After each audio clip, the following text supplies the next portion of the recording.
Pueblo santo aquí de por Dios. La tercera parte de este discurso. Jesús y la ley. Jesús establece la relación del nuevo pacto con la ley y establece su relación personal con la ley. Él declara: no he venido a abrogar la ley, que esta expresión muchos la malinterpretan, como que la ley aún está vigente. No he venido a abrogarla, sino a cumplirla. Amén. Por lo tanto, la ley, las promesas que la ley estaba anunciando, se cumplieron en Cristo Jesús. Amén. Ahora, Jesús es el cumplimiento de la ley. Mateo 5:17 declara: no penséis que he venido a abrogar la ley, a quitarla. No, he venido a cumplirla, porque la palabra de Dios se debe cumplir tal y como está. Ni una jota, ni una tilde pasará de la ley hasta que toda se haya cumplido. Y estaba anunciando también las cosas que iban a pasar, porque la ley mismo había testificado acerca de lo que iba a pasar. Mateo es el evangelio del cumplimiento. Mateo tiene más de 60 citas textuales del Antiguo Testamento donde nos enseña cómo la ley y los profetas se fueron cumpliendo en Cristo Jesús. Gloria a Dios. Cuando nació, dijo, como está escrito en el libro de Isaías 7:14. Amén. He aquí la Virgen concebirá y dará a luz un hijo. Ahí está. Y se cumple en Mateo 1:17. Y sigue, como está escrito: tú, Belén, tierra de Judea, no eres la más pequeña entre los príncipes, porque de ti saldrá la luz. Lo que dice la profecía, que el Cristo nacería en Belén de Judea. Otra vez se cumplió lo que decía la ley, o sea, el Pentateuco, los primeros 5 libros de Moisés. Y de esa forma, este evangelio con 28 capítulos tiene más de 60 citas del Antiguo Testamento que se cumplieron en Cristo Jesús. Amén. Probando, demostrándole a los judíos que Jesús era el Cristo, el Hijo de Dios. Amén. Hay otros ejemplos más. Lucas 24:27. Cuando Jesús, después de la resurrección, se manifestó a los discípulos camino de Emaús. Y comenzó Jesús desde Moisés, siguiendo por los profetas, y les declaró todo lo que las escrituras decían de él. Porque ¿de qué hablaba Moisés? Moisés habló de él. Y lo dijo en Juan 5:46. Porque si ustedes creyesen en Moisés, creerían en mí, porque de mí habló Moisés. O sea, Moisés estaba anunciando mi llegada. Moisés estaba prediciendo mi advenimiento. Y en Romanos 3:21 dice: pero ahora, aparte de la ley, se ha manifestado la justicia de Dios en Cristo Jesús. ¿Qué dice? Testificada por la ley y testificada por los profetas. O sea que tanto la ley como los profetas testificaron y hablaron acerca de Cristo Jesús. Y todo eso lo vimos cumplido paso a paso, amén, en la vida terrenal de Cristo cuando vino a morir la cruz del Calvario. Aún cuando estaba en la cruz, amén, no le partieron las piernas, porque una profecía decía que no le sería quebrado los huesos. Y se cumplió. Cuando lo bajaron de la cruz, decía una profecía que iba a ser enterrado entre los ricos. Y así se cumplió. Lo pusieron en un sepulcro nuevo que pocos pobres podían pagar. Y cuando fue crucificado, también decía otra profecía que sería crucificado entre ladrones. Y así mismo se cumplió.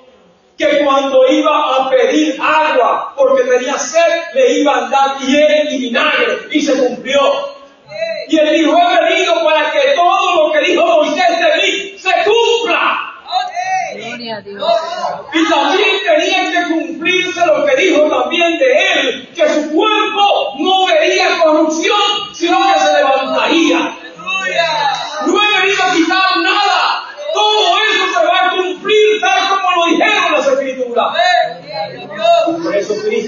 cumplimiento de la ley.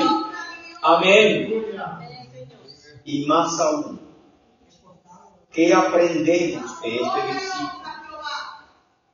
Aprendemos que la ley es un pacto provisional, preparatorio para la gracia. Aleluya.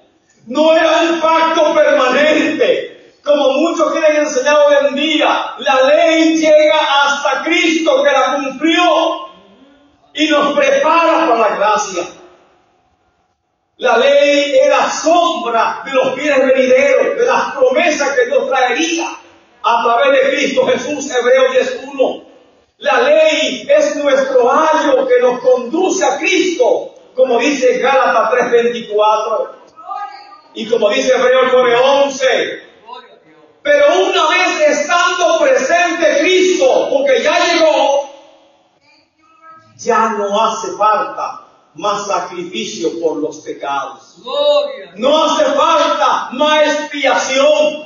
No hace falta más nada, porque Cristo entró no a un santuario terrenal, sino a un santuario espiritual, y como sumo sacerdote intercede perpetuamente por nosotros.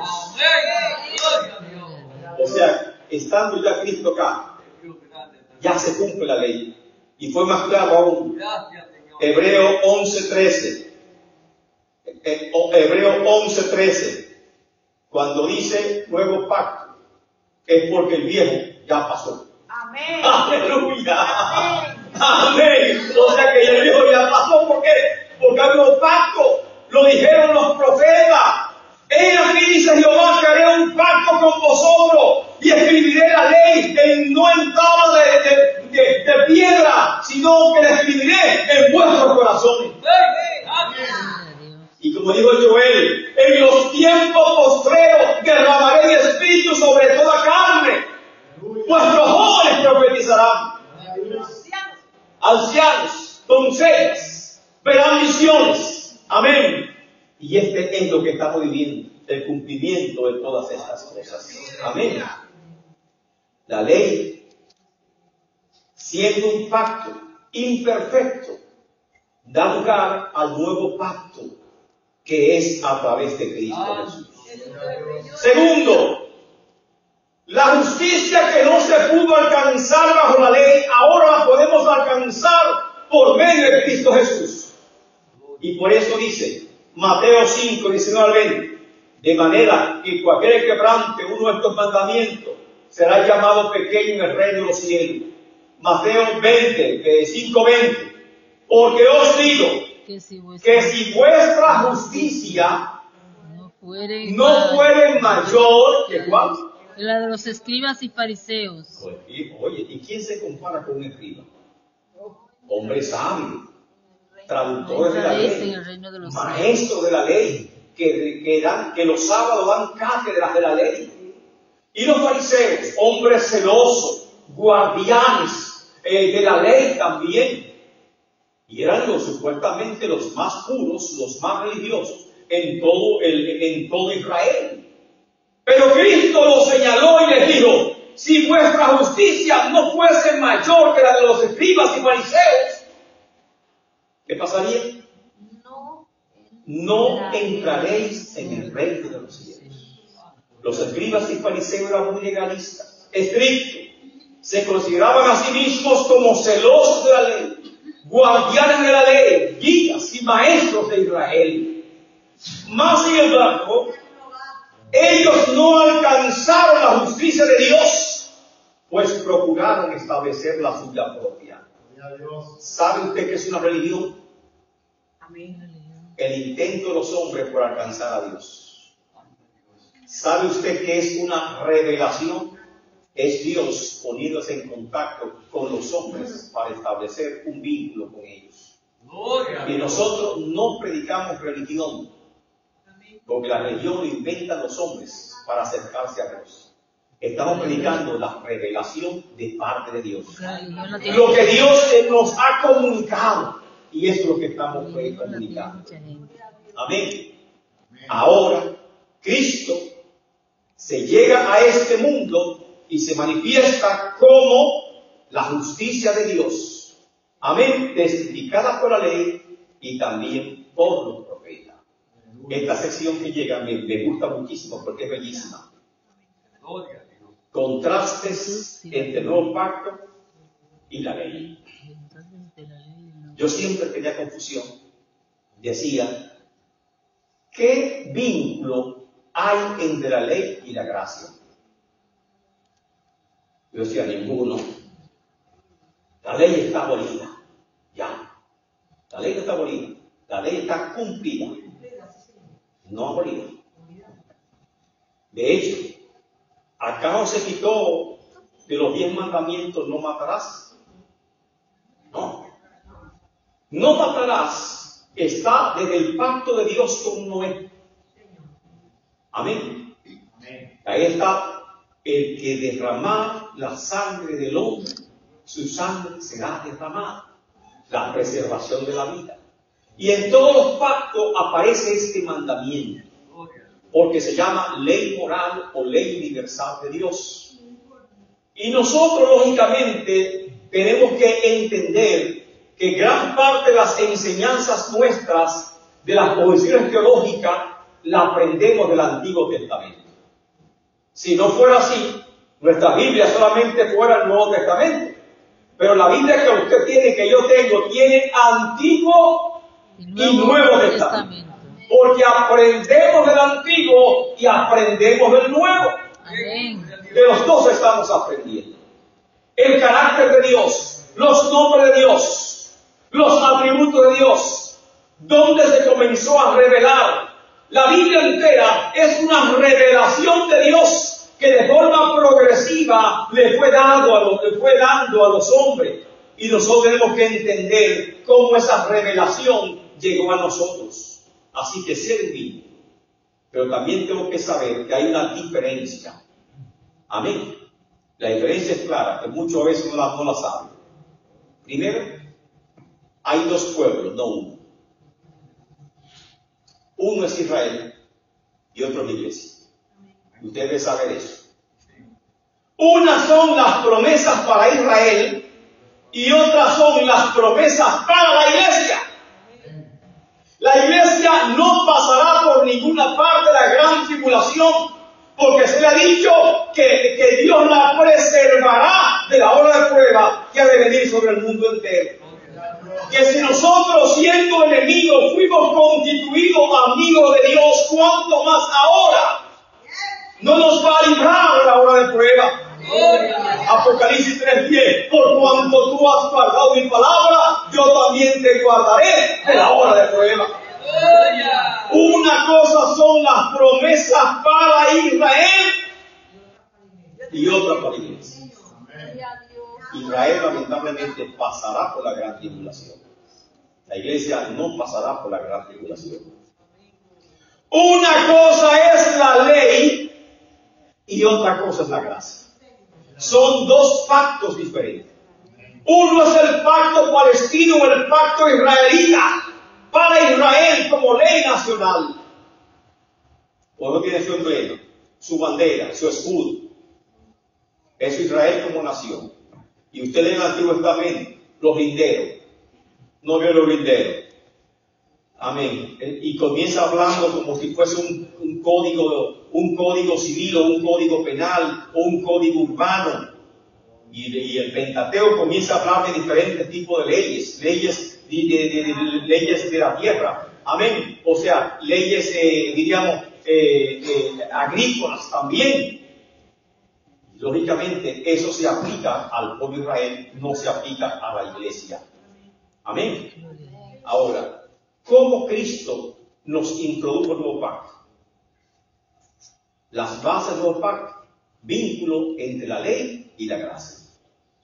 Cita 6 casos, 6 ejemplos. Y vamos a ver esos ejemplos. Ahí está. Primer ejemplo. Jesús y la ira. ¿Oíste que fue dicho? No matarás. Pero ahí está. Mas yo os digo, aleluya. Ahí está la palabrita buena. Mas yo digo. Amén. Segundo ejemplo. Jesús cita otro mandamiento. Oíste que fue dicho, no cometerás adulterio. Pero yo os digo, amén. Y así cita 6 casos diferentes. El primer caso, la pena de muerte. Amén. Primero, Jesús cita el mandamiento que se encuentra en Éxodo 20:13. Estamos en Mateo 5:21. Oíste que fue dicho a los antiguos, no matarás. Y cualquiera que matare será culpable de juicio, porque será juzgado ante el concilio, ante los tribunales. Después de citar el mandamiento, Jesús, amén, ¿qué hace Jesús? Amplía el significado. No se limita a la ley de Moisés, sino que amplía el significado de la ley. Versículo 22. Pero yo os digo, la ley dice esto. Amén. Pero yo digo, ¿qué cosa? Que cualquiera que se enoje contra su hermano será culpable de juicio. Y cualquiera que diga necio a su hermano será culpable ante el concilio. Y cualquiera que le diga fatuo quedará expuesto al infierno de fuego. ¿Saben qué fatuo? Bruto, animal. O sea, hablando de palabras y viento. Amén. Será expuesto al infierno de fuego.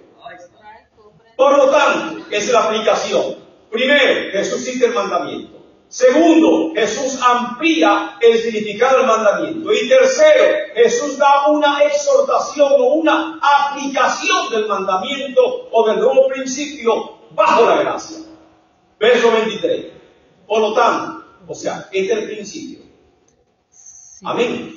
Si traes tu ofrenda al altar. Si traes tu ofrenda al altar. Y allí te acuerdas de tu hermano. Del enojo, de la ira. Amén. O sea, no eres culpable porque no cometas homicidio. Ya eres culpable cuando te sientas enojado, cuando estés invadido por la ira. La ira es tan severa, es tan patética como el homicidio mismo.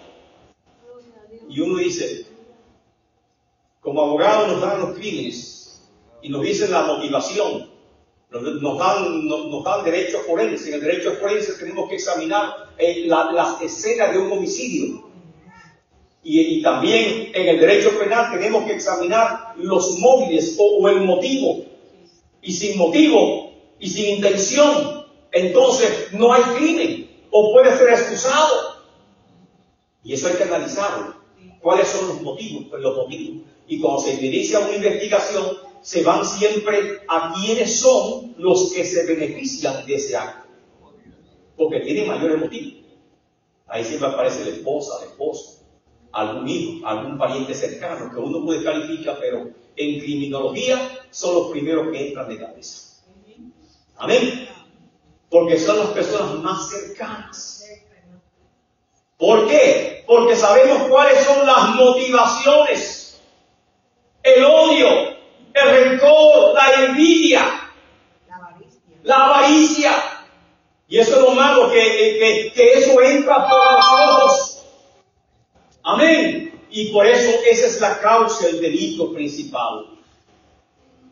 Por tanto, si la causa del delito de pena de muerte, si la causa del delito de crimen, de homicidio, es el enojo, la ira, porque hay crímenes que son pasionales, hay crímenes que tienen esa motivación. Si tú traes tus ofrendas al altar y en el altar te acuerdas de que tienes algo contra tu hermano que no lo puedes pasar, vete a las paces con tu hermano. O sea, descarga ese odio, limpia tu corazón de ese sentimiento de amargura, de ese resentimiento que tienes. Porque es tan así que cuando Caín mató a Abel, lo primero que Dios miró en Caín es su semblante. Y le dijo, ¿qué tienes que ver tu semblante que ha cambiado? Porque Caín estaba celoso de su hermano, estaba airado, estaba con rabia. Y Dios le dijo, aquí el pecado está a la puerta. O sea, tú estás a punto de pecar. Pero aún tú te puedes enseñorear de él, puedes tomar el control porque yo te hice como hijo mío. Y como hijos de Dios tenemos la capacidad de refrenar nuestros impulsos. Pero Caín no escuchó a Dios. Y Dios rienda suelta a sus sentimientos. Amén. Y un hermano mató a otro hermano. Ahí alguien me dijo, me trajo un pensamiento, una escritura, y me dijo, mira, no confíe en los hermanos, porque Caín mató a Abel. Los hermanos de José lo vendieron. Y comenzó a darme una historia bíblica de lo que hicieron los hermanos. Y bueno, si es así me vas a traumatizar, mejor no siga diciendo. Amén. No siga diciendo, porque si es así no voy a confiar en nadie. Y tenemos que poner nuestra confianza primeramente en Dios, pero tenemos que aprender a confiar en las demás personas. Amén. Porque así es.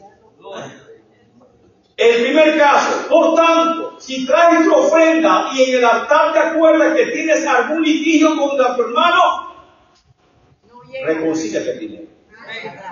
Aleluya, eso es la cosa seria. Segundo caso, ponte de acuerdo con tu adversario en corte. Antes, ¿verdad? En el camino. No sea que tu adversario te entregue al juez y el juez al alguacil y seas echado en la cárcel.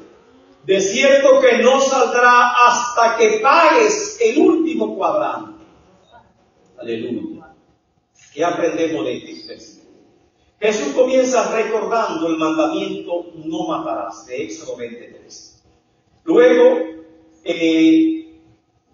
Cristo amplía el significado y dice, cualquiera que se enoje injustamente contra su hermano, ¿qué? Ya es culpable. El problema no está en el hecho mismo.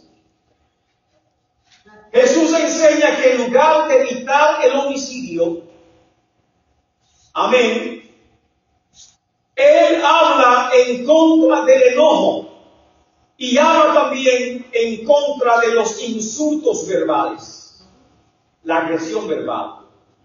No le diga pato, no le diga necio, no le diga estúpido. ¿Qué más le dice? Porque hay gente como que tiene la lengua tan liviana, como que y saben tantas palabras. Amén. Esas palabras no deben estar en tu vocabulario. Nos enseña que los mandamientos en realidad van más allá de las acciones físicas, como no matar. Que los mandamientos incluyen pensamientos, incluyen actitudes, incluyen sentimientos. Y por eso Cristo comienza a hablarnos de los pecados, amén, espirituales, o los pecados del espíritu. O sea, ¿qué es un pecado del espíritu? La ira, la envidia, el celo. Esos son pecados del espíritu, porque tú lo sientes, brotan del corazón. Amén. Enfatiza que la ira, la falta de perdón, pueden obstaculizar tu relación con Dios y pueden aún impedir tu salvación. La falta de perdón, qué sencillo, la ira, la falta de perdón. Y comencemos a pensar, ¿tienes alguna persona, algún hermano o alguna familia que tú no pasas? Dice, me cae gordo, me cae mal. ¿Quién te cae mal? O me cae pesado. Me cae pesado. Aleluya. Un pastor me dijo a mí, varón, yo tengo como 5 años que no lo soporto a usted. Y yo, wow, 5 años. Y yo, 5 años, y yo, oiga, debí caerte bien en 5 años. Porque eso es demasiado tiempo para tú tener algo en tu corazón en contra de una persona. Demasiado tiempo. Ahí me dice, enójate. Y no de planta. Enojaos, pero no pequéis. Airaos, pero no pequéis. No se ponga el sol sobre vuestro enojo. O sea, peleamos ahora y hoy estamos contentos, abrazados y nos olvidamos ni por qué peleamos. No sé, sin rencor, sin remordimiento. Por eso dijo, el que no es como un niño no puede entrar en los cielos. Al niño te lo corrige, le da una pela y ahorita está papi, y te abraza como si no le hiciste nada. ¿Verdad que sí?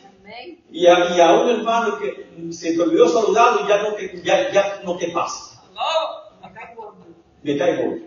En una asamblea dije algo, amén, sobre una moción o sobre algo, y tal vez el que puso la moción pensó que yo estaba atacando a él y que fue en contra de él, porque yo no estuve de acuerdo con esa moción. Y de ahí para allá, ese fue el pastor, que yo puse una moción viéndolo 5 años sin querer saber de mí, porque yo contradije lo que él dijo. Y yo, pero eso es normal en una asamblea. Cuando estamos analizando, la mejor alternativa no es el que llegue primero, no es el que gane. Se analiza lo que es mejor para la gloria de Dios y para la obra del Señor. O sea, yo tal vez tengo una idea que en ese momento creo que es buena, y luego alguien presenta otra idea y yo me cambio. Y yo, es verdad, tienes razón. Me cambio y yo retiro la mía de inmediato. ¿Por qué? Porque yo veo, amén, que lo mejor es la que el varón puso posteriormente. O sea, es sin pasión, es sin tomar nada como un asunto personal. Así que los esposos que tienen años que no se hablan, padre e hijo que tienen años que no se hablan, hoy denle una llamada por salvación de este nuevo. Llame a su hijo, llame a su hija, llame a su ex, porque a veces son los ex, que usted no lo soporta, no quiere saber de ellos. Y aunque ya terminaron, tienen que seguir siendo amigos. No puede haber rencor, no puede haber odio. Tenemos que aprender a amar aún a nuestros enemigos. No podemos tener rencor en nuestros corazones.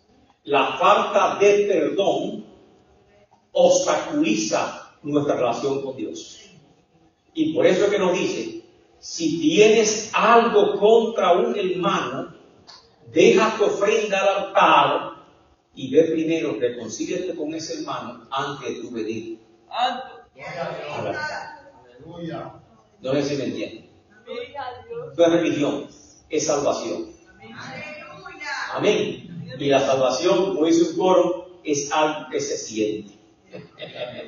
Es una experiencia personal que hay que vivir. Jesús termina haciendo un llamado, una exhortación a la reconciliación. Aleluya, aleluya. Antes de presentar tu ofrenda, esto es vital para entender la importancia de la verdadera religión. Amén.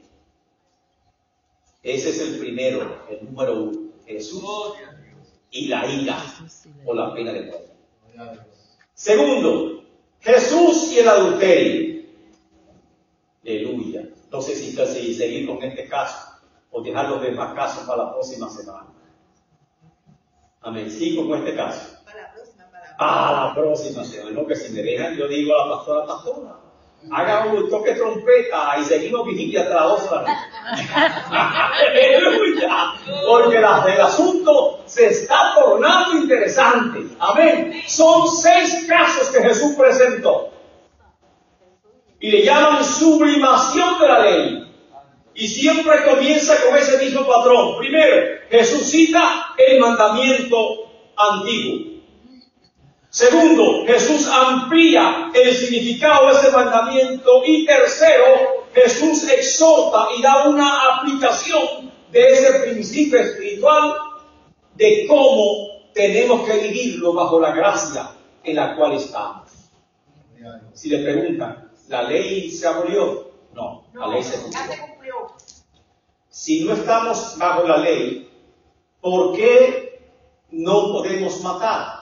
Jesús dijo que dice no matarás, pero que en la gracia, amén, bajo la gracia se contemplan aún los pecados del corazón, de la intención del corazón.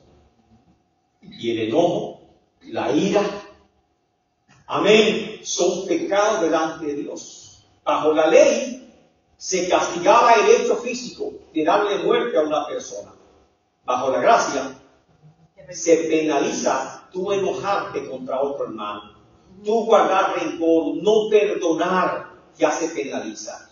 Bajo la ley no hay problema. Tú puedes seguir tu vida así llena de rencor, de amargura, de contienda, peleándote con todo el mundo, maldición a todo el mundo, y eso no importa bajo la ley. Pero bajo la gracia tú no puedes estar maldiciendo. No puedes estar con tu corazón lleno de rencor. No puedes estarlo. Tienes que aprender a perdonar.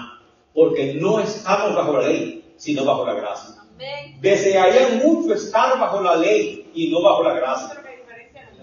¿Por qué? Porque bajo la gracia el asunto se pone más complicado. Segundo caso, no cometerás adulterio. Pero yo digo, cualquiera que miró a una mujer y le echó un taco de ojo, como dicen los moriscos, ya pecó. Ya pecó. Amén.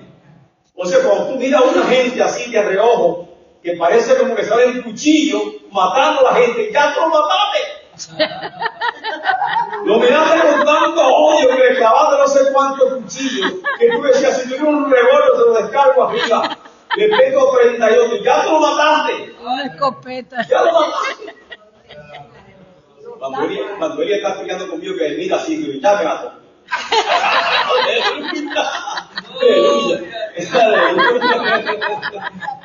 Ay, ya, estoy bueno. Entonces, hay diferencia. Bajo la gracia hay una delicadeza. Bajo la gracia hay una relación personal con Dios. Bajo la gracia hay una promesa bella, linda. Y bajo la gracia nosotros tenemos que cuidar nuestra relación con Dios y nuestra vida espiritual. Recuerden, vosotros sois la sal de la tierra. Vosotros sois la luz del mundo.